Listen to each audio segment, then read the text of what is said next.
My name is Joshua Negrera, and I'm the acting director at the Center for Real Estate Finance Research at NYU Stern School of Business. I'm joined by my colleague, Devin Cremines, and we have the great pleasure of welcoming Chad Tredway, who's a managing director and head of real estate banking business within the commercial banking at JPMorgan Chase. Thank you for joining us. If you want to add anything else to the introduction, feel free. No, so hey, first of all, thank you guys. Really excited to talk to all of NYU family. If you've ever walked out of Grand Central and seen One Vanderbilt, if you've ever gone to Dallas and seen the Harwood District, if you've ever been to LA and you've walked the Grove, then you probably know what I do. So I lead our real estate bank. We bank the best investors across the country, and our portfolio is the second largest in the United States. Great, wonderful. So we'll get started on the questions. What trends were you seeing in real estate prior to the pandemic, and do you see those trends continuing or shifting as we move forward? So if you think about the economy, I'd really say the economy was like a speeding car and COVID was a wall.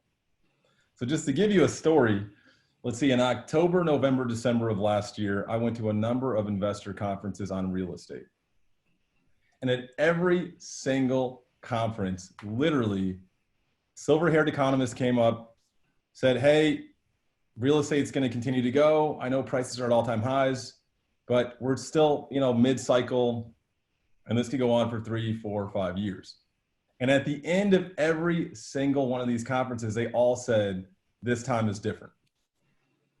So I don't know if you're a fan of Templeton or not, but those are the 4 scariest words if you're an investor or a lender, because you're never ever going to see when something like COVID's going to hit. Like, no one expected the Great Recession. No one expected the tech bubble burst in 2000. And so it's just another lesson for all of us that COVID happened. It's going to affect the economy, but really the economy was firing on all cylinders until COVID hit.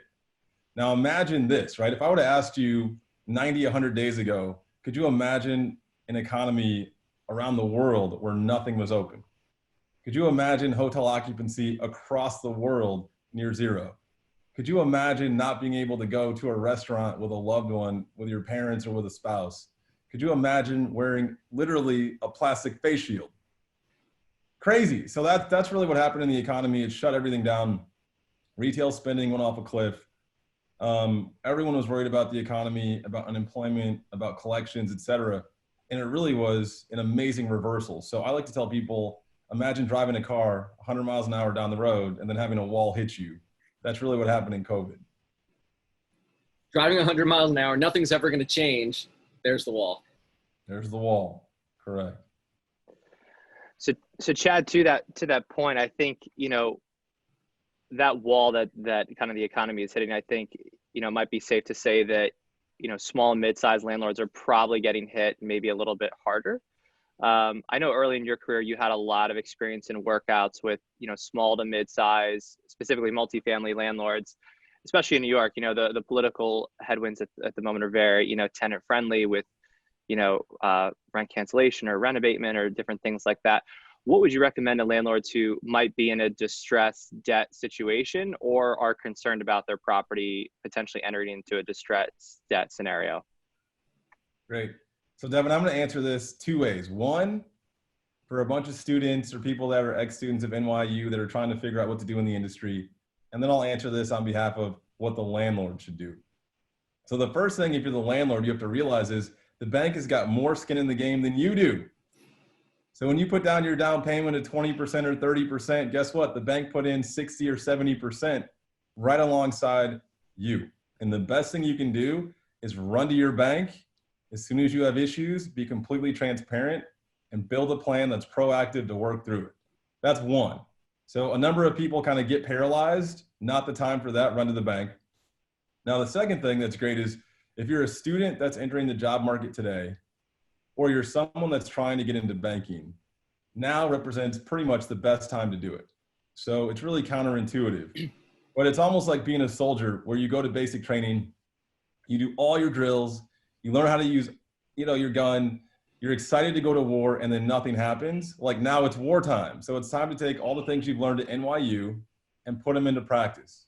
Here's how you can lead through adversity. Here's how you can build a plan under fire. Here's how you can work and see how a bank navigates risk over time, or if you want to work for an investment company, it's a great time to learn how you can underwrite in a market that's uncertain. But it's really an opportunity if you're a landlord struggling to get to the bank, or if you're someone that's a banker or an investor, to really learn how to lead and navigate an environment that's different than what we've seen over the last decade. So kind of going off that point, do you think COVID will create a large amount of acquisitions opportunities for private investors, or do you think lenders will primarily try to work out? It sounds like you think that lenders will primarily try to work things out on distressed debt. So if you look at where we are today versus where we were 2005, 2006, the top of the last cycle, over the last decade, banks kind of learned their lesson about over leveraging properties. And so what that means is there's not as much leverage on projects, which gives the bank more safety, which gives the borrower more cushion. But with any type of disruption, there will be opportunities. There will be opportunities in the retail space, opportunities in the hospitality space, opportunities to buy land, opportunities to repurpose a number of different asset classes that have been affected by COVID. And so with any disruption, for those that are prepared, it's a good time. So do you see any specific asset classes, Chad, or maybe any specific types of properties or geographic regions where that might be kind of prime for a repositioning opportunity like that? Right now, we are seeing investors start to look at hospitality in a major way. So can we recapitalize a company? Can you potentially purchase a company? Imagine having a hotel. You've got a number of employees, so you've got overhead, you've got to pay taxes, you've got to pay insurance, but you only have the coffee bar open and you've got 4 people staying in the hotel. So that's not a great thing for your balance sheet if you're a hotel owner, which will cause a number of different things. Opportunities for acquisitions or recapitalizations, we're seeing that. We're also seeing the suburban mall that we all know that we never go to. Our clients are being creative on those. They're saying, hey, look, could that be multifamily? Could we turn that into office? Could we repurpose the retail? They're doing things like making smaller box sizes. Nobody wants to go to a huge big box format anymore, but people do want to look at up and coming brands, and they want to do it in a way that's more flexible. So number of different opportunities to repurpose things. And those that are most creative today are the ones that will turn this crisis really into opportunity. Thank you.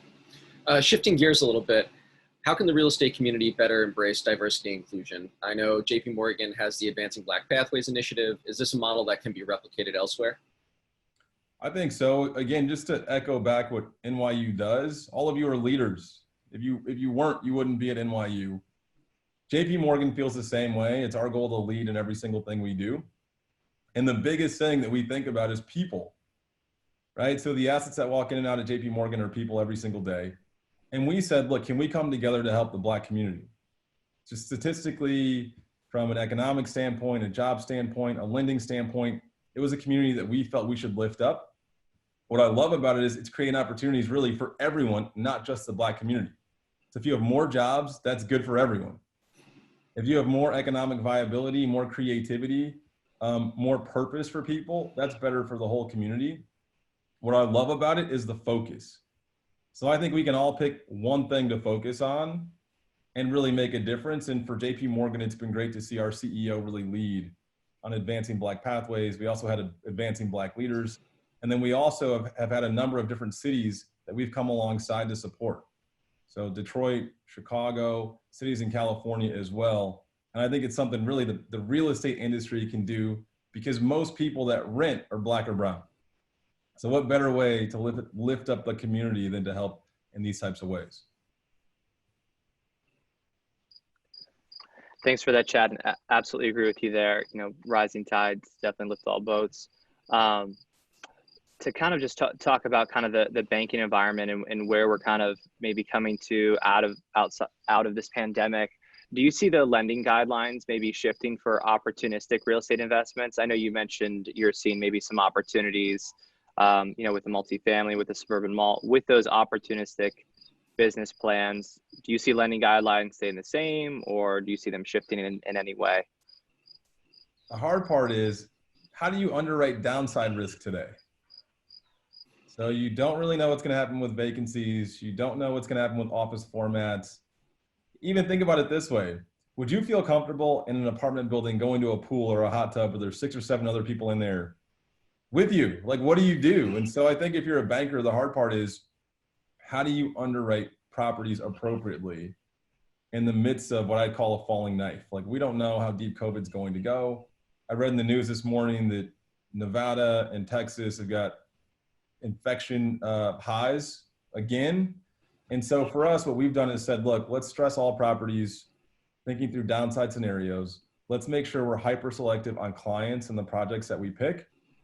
And ultimately, if we do those two things, we feel pretty good about it. But I do think a number of banks that weren't prepared, that had big hospitality exposures, that had big retail exposures, will struggle to kind of get to the end of this in a way that allows them to lend through the cycle.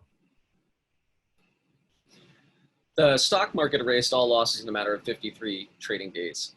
What is your view on the economic recovery for real estate and economic recovery in general? How do you think that looks, timeline, fashion, and so on?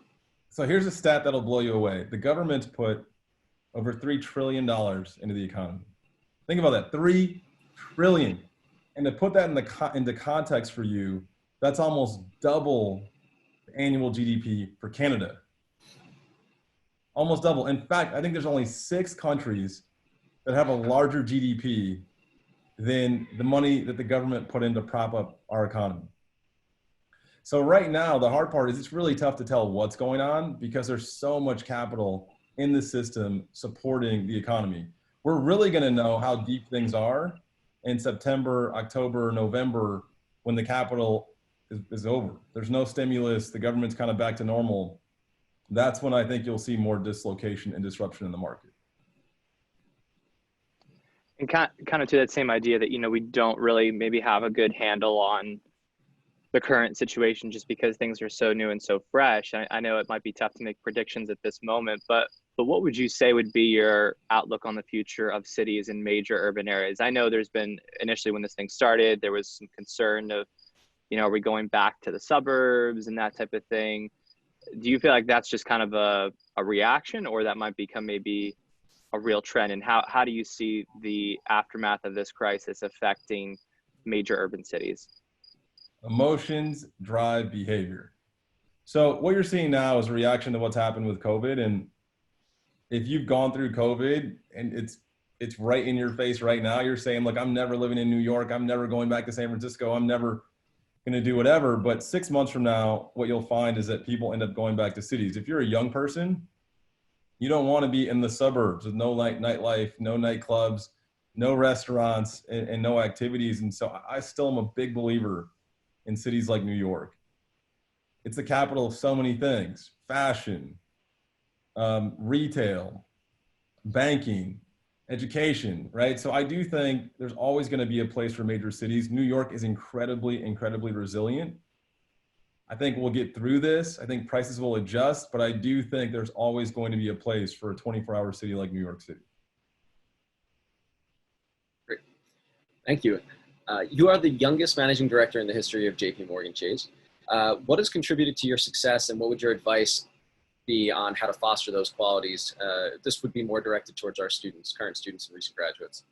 Yeah, people have said I'm the youngest one. I don't know or not. I think I hit managing director around 30, something like that. But the thing I would tell people is, and I love this quote by Abe Lincoln. It's like good things come to those that wait, but only things left by those that hustle. So the whole moral of the story is you really have to work hard. And what I've found is if it was easy, everyone would do it. So if it was easy to be a managing director at JPMorgan, you'd have all managing directors.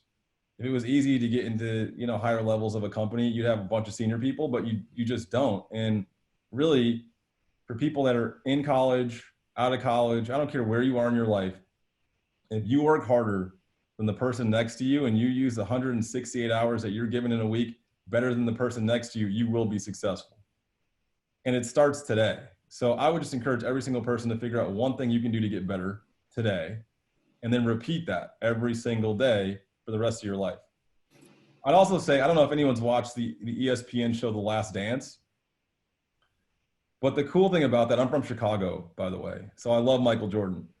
But the cool thing about watching The Last Dance is I want to be at a place where all the players around me make me better and where the coaching staff are people that I want to be like. So I'm lucky at JPMorgan because the coaching staff is second to none. Jamie Dimon, who runs the entire bank, Doug Petno, who runs our commercial bank, and then Al Brooks, who's my boss, who runs all of the commercial real estate businesses, are all coaches that I love to play for. They're all people that I emulate. And then every single person around me is like Michael Jordan at what they do, which makes you better. So that'd be my advice for folks kind of thinking about what to do, but it really all starts with hard work and getting on a great team. Thanks for that, Chad. I know you have kind of a unique story with your first job graduating from college. As you know, as many of our students are kind of recently graduating in probably a competitive environment, what would your advice be? And maybe perhaps you could share your story. I know there's some of the hustle in there.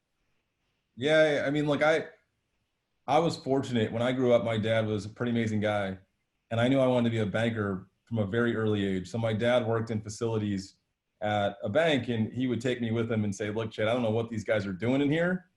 These are some young guys, and you got to figure it out. And my whole life, I really just wanted to be a banker, and I'm so fortunate to be able to work in banking at what I think is the best bank on the planet. But what I would tell people is for my first job, I wanted to get into banking so bad that I found the one alumni from my school, which is non-core, that worked at a bank. I flew from Chicago to Park Avenue and waited outside for this guy with his ID picture. And it's just testament to what what you'll do if you really, really want something. So many times people are tempted to just send in the resume and that's it. So I tell people, go the extra mile. Most people won't even go the first mile, but let's say you created a process for yourself where you wanted to send out 10 resumes per day, right? So every week that's 70 resumes. If you also made 10 calls a day, that's 70 calls. So for those of you looking for a job, discouraged out there, it's a numbers game. You can do it. It may take you 200, 300, 400 phone calls, but all you need is one. So Chad, what has been the best advice you've received in your career, and have you had any mentors along the way who have helped you? The best advice I've gotten is really run to the fire.